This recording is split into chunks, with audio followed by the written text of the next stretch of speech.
I lost everything. Then I started over. Not once, not twice, but 5 times. This is a true story about loss, rejection, friendship, resilience, faith, business, and the determination to keep going when there seems to be no way forward. But this is not only the story of one man who lost everything 5 times, it is also a challenge to the beliefs, values, and assumptions that guide all our lives. What do you truly believe in? What values would you refuse to compromise? How far would you go to protect your family, your career, your faith, your principles, or your identity? And at what point would you choose survival over conviction? Throughout this journey, you will be faced with the same choices, dilemmas, and crossroads that shaped my life, in terms of religion, culture, business, values, politics, and much more. The question is not what I did. The question is, what would you have done? I am Kim Pedersen, a Danish man who grew up in Japan and built a life across cultures and countries, only to find myself repeatedly standing at zero. No dramatization, no fiction, just the brutally honest, real events, decisions, consequences, and people that shaped my life. Do you dare watch it? Your life might not be the same again. This is the first chapter of 5 times from zero.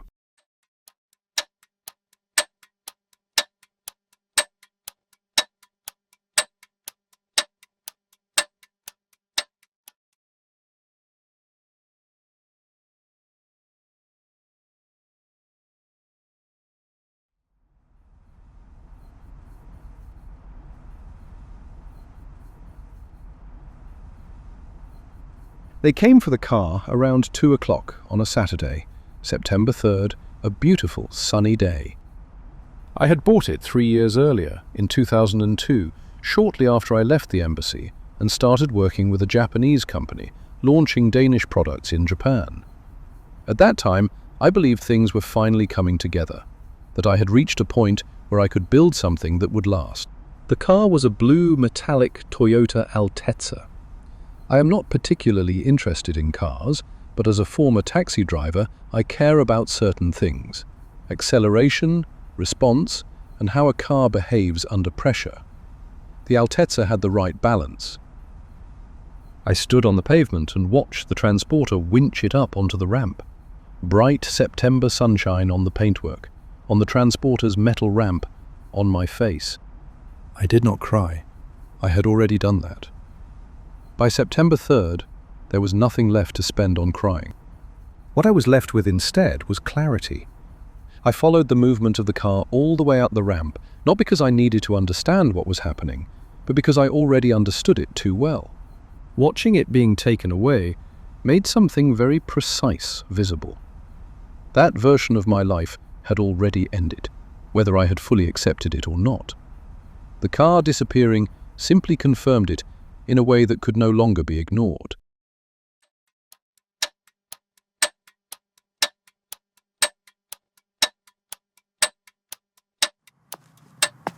I walked back to the house. It took about 10 minutes. I was not in a hurry. The house felt different when I came back. It was the same house, but something had changed. It felt empty. The car was gone. I no longer had my Japanese family. No wife, no kid, no related Japanese family any longer. My job was gone, all my belongings were still there, but I couldn't bring them with me anyway. The house was never really mine either. I lived there alone. My Japanese wife had lived in Hitachi for the last year. Looking back, I could not stop thinking. I had never been a part of that family to begin with. Decisions about her daughter had always been made without involving me. At one point, she changed her school without even asking me. In a normal relationship, that kind of decision requires agreement. In this case, it did not. The divorce did not change the situation. It confirmed it. I let myself feel the loss, the emptiness, the devastation of the divorce once. I felt self-pity a couple of hours the day she told me she wanted the divorce. After that, I stopped. Not because the grief was gone, because it would not change anything.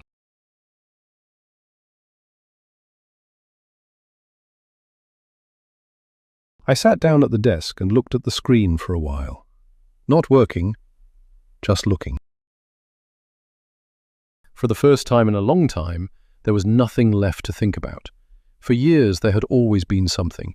Business decisions, structure, next steps, negotiations, planning. Always something unfinished. Now there was nothing. No business to operate, no family to think about, no future to plan. Only the flight to Denmark, already decided, and whatever might come after that. It did not require planning, it simply required waiting.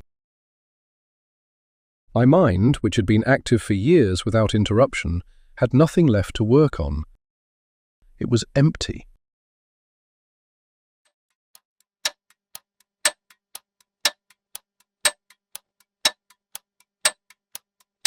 I couldn't stop thinking how many people had been in a similar situation and lost everything. It had started raining outside. My mind started circling around the fact that I had just lost everything. I probably had not really registered it yet.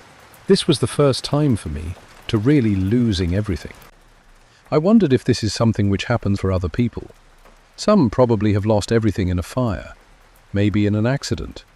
Compared to an accident, I did still have my good health, so I might be better off. Yet the longer I sat there, the more I found myself drawn toward a different question. For hours I had been cataloguing what had been taken away from me.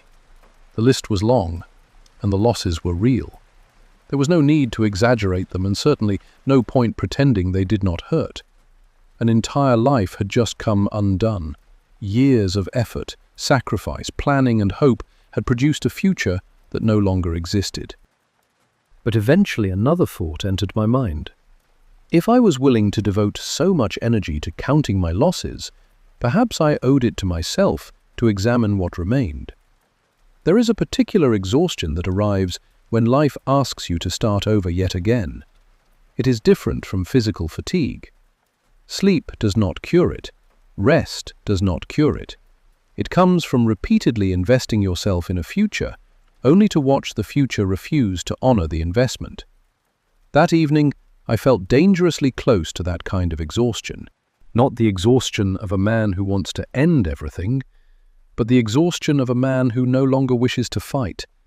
A quieter surrender, a gradual lowering of the arms, a willingness to let events take control simply because the alternative demands more energy than you believe you possess. Looking back, I think that was the greatest danger I faced that night. Not losing my home or my job, not even losing Japan. The real danger was losing faith in the idea that another beginning was worth attempting. No clear idea of how I would rebuild, where I would live, what I would do for work, or how I would recover financially. All I possessed was the uncomfortable awareness that the person staring at the television was still capable of making choices.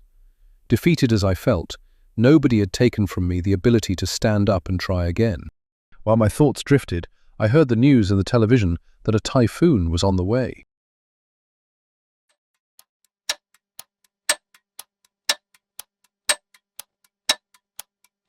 台風14号は大型で非常に強い勢力を保ったまま、南大東島の北東海上を北上しています。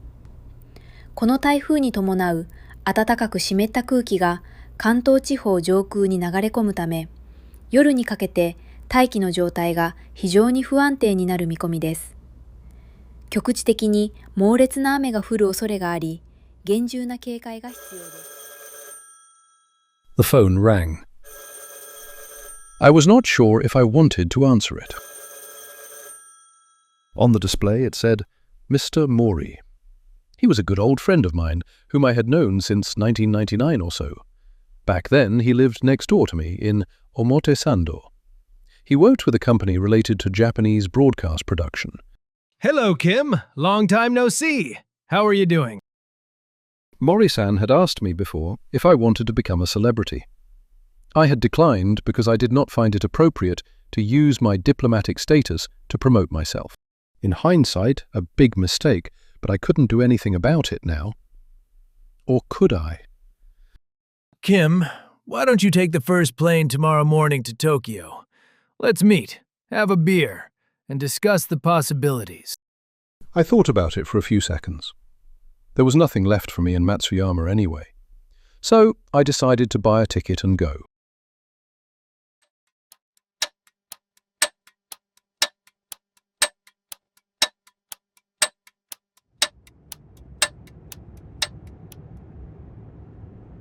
The day after, I took the plane to Tokyo, where I met with Mori-san as agreed. I knew he was now a successful company owner, working on fostering celebrities. I think he worked with Fuji TV and broadcast companies, created magazines and other tasks related to the media world and publishing. He had done well. I was informed he now had around 40 people working for him. It should have been easy for me as well, but I did not have even one employee. I was broke and on the way back to Denmark. Mori-san introduced me to one after another of his employees. As it is in Japan, everybody knew who I was, but I had no idea who they were. Mori-san probably had told them about me and informed them a guy, who they might be working with in the near future, would visit the office today. I was introduced as former diplomat, now business owner, and a possible candidate they might want to work with. Most Japanese back then would be impressed hearing I was a former diplomat. Maybe not so much any longer, time has changed. But the meeting never really came to what I had hoped for, namely the discussion about what we could do in the near future together. I suppose it was too sudden for both of us, and there were no real good ideas on the table either. After my meeting with Mori-san, I needed to find a place to stay for the night. I walked toward the nearby Shibuya Scramble crossing, where I expected it would be easy to catch a taxi. It was approaching 8 o'clock in the evening, and the weather was beginning to show the first signs of an approaching typhoon.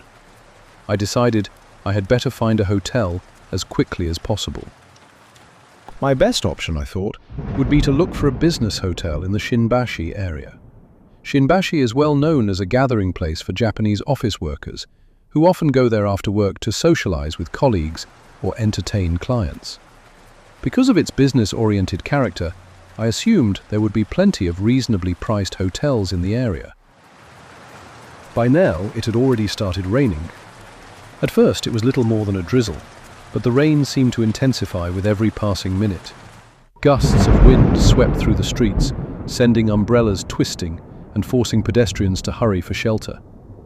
It was clear that the approaching typhoon was gathering strength, and I was eager to get indoors before the weather became truly unpleasant. I hailed a taxi and asked the driver to take me to a business hotel in Shinbashi.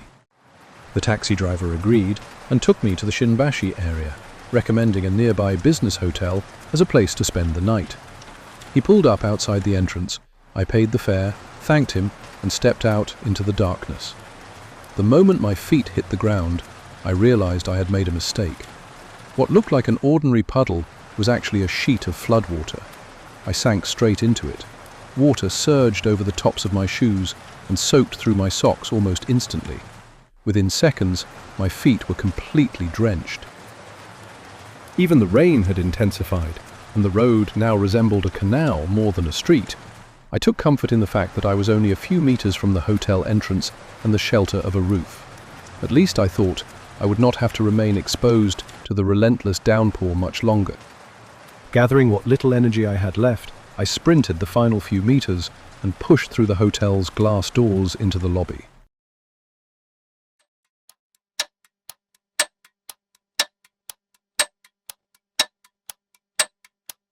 I was drenched from head to toe, and my shoes would clearly require some serious drying.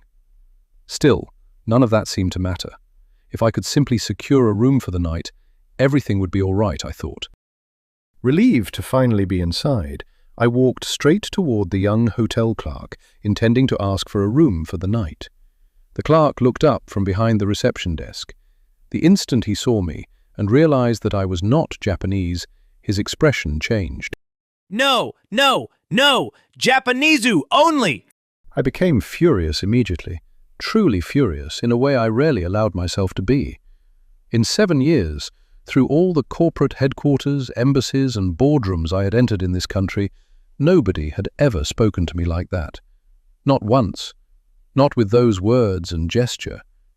I had sat across the table from CEOs of some of the world's most respected companies, directors, division heads, importers, exporters, distributors and senior executives. I had attended high-level meetings, negotiated contracts, and built professional relationships throughout Japan. I had always shown Japan and its people the highest respect possible. Never, not even once, had anyone dismissed me on sight. That was not the Japan I knew. For 7 years, Japanese people had told me that I thought like a Japanese and behaved like a Japanese. Again and again, they paid me the same compliment, perhaps the highest they could offer, that I was one of them. For 7 years, I had contributed to Japanese society in countless ways. And now, during what would be among my final days in Japan, I was being turned away from a hotel simply because I did not look Japanese. The clerk had not asked who I was, whether I spoke Japanese, whether I lived in Japan, or whether I might even be Japanese for that matter. He had made no effort to find out. The sheer arrogance of it left me stunned. And there he stood, a young man in a hotel lobby, waving me away from his counter as though I was something unwelcome, something he did not want near him. Never had I felt more humiliated. And what made it truly unbearable was that this was not happening in isolation. It was falling upon a life that was already falling apart. I had lost almost everything. My marriage had ended. The future I had spent years building had collapsed around me. I was carrying the weight of disappointment, grief, and uncertainty wherever I went. Yet, I had finally come to terms with it. I had accepted my fate. I had stopped fighting against what could not be changed and learned, instead, to appreciate what remained. The life I had envisioned was gone, but I had slowly begun to find peace in what was left. Then came this. Had it happened at another time, it might have been nothing more than an unpleasant encounter. But in that moment, it felt like something far greater. It felt like a final judgment, a blunt and merciless rejection of everything I had tried to be during my 7 years in Japan. I had worked to earn trust, contribute where I could, and build a life worthy of respect. I had devoted some of the best years of my life to this country.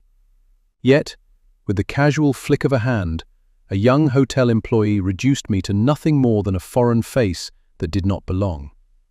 It was as though every effort and sacrifice, every act of respect and goodwill had been erased in an instant. That was what hurt most. Not the incident itself, but what it represented in my mind. It felt like a confirmation that none of it mattered. Not the years I spent or the sacrifices I made. My dedication to Japan didn't matter. The humiliation itself was almost more than I could bear.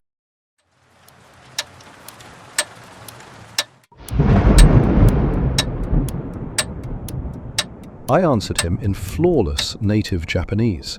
Fast, natural, and precise. The kind of Japanese that instantly made it clear I was no stranger to the language. I told him he should be ashamed of himself. I told him that his behavior was unworthy of a Japanese. That what he had done ran contrary to the respect, courtesy, and consideration I associated with the Japanese people. I informed him that I would be filing an official complaint and that he should be prepared to explain his actions when his superiors eventually called him to account for them. Then I turned around and walked away. I had no intention of remaining there for another second. Behind me, I heard movement. The clerk had finally realized what had happened. The realization had struck him at last.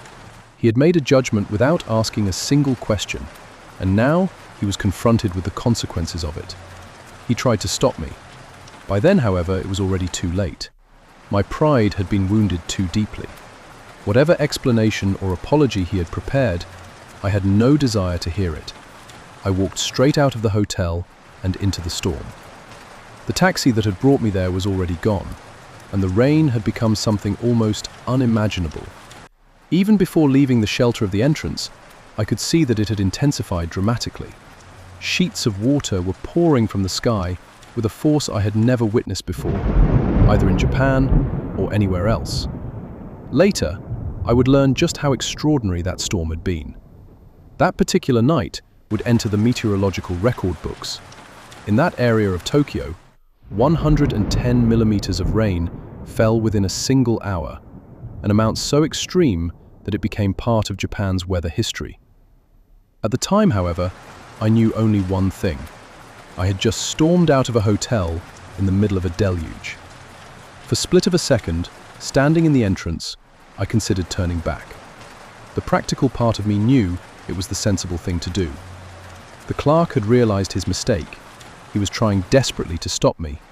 Had I swallowed my pride, I could have walked back inside, accepted the apology, and forgotten the entire episode. But I could not. The humiliation was still too raw, the anger still too fresh. Something inside me refused to go back, so I walked. I did have an umbrella, but it was almost comically useless. The wind seemed to come from every direction at once, driving the rain sideways, upward, and underneath the umbrella itself. Water struck me from all angles simultaneously. It no longer felt like rain. It felt as though I was standing beneath a waterfall. Within minutes, my clothes clung to my body. Water streamed from my sleeves and ran down my face and neck without interruption. Every step produced a faint squelch from my shoes. The umbrella served little purpose beyond giving me the illusion of shelter until it was ripped apart by the wind in seconds. Yet, I kept walking, partly because I had no choice. The rain continued to intensify, as though the sky itself had opened above me. Every step became more miserable than the last. Rationally, I knew I should have turned back. The clerk had understood his mistake. He had attempted to stop me. Had I returned, I would probably have been welcomed inside with sincere apologies. But pride is a stubborn thing. Mine would not allow it. The same pride that had carried me out of the hotel now prevented me from walking back through its doors. So, I continued into the storm. Eventually, after what felt like an eternity, battling wind and water, I came upon a small capsule hotel. Under normal circumstances, it would never have been my first choice. That night, it looked like salvation. I checked in and made my way inside. Only then did I fully appreciate the state I was in. I was drenched from head to toe, not merely wet, not damp, completely soaked. In all my years, I had never experienced rain like that. Every layer of clothing was saturated. My hair dripped steadily onto the floor. Even the contents of my pockets felt as though they had spent the evening underwater. Standing there in that tiny capsule hotel, exhausted, humiliated, and still replaying the events of the evening in my mind, I could not help reflecting on the strange irony of it all. I had left the first hotel because my pride would not allow me to stay. Yet that same pride had sent me alone into one of the most intense rainstorms I would ever experience.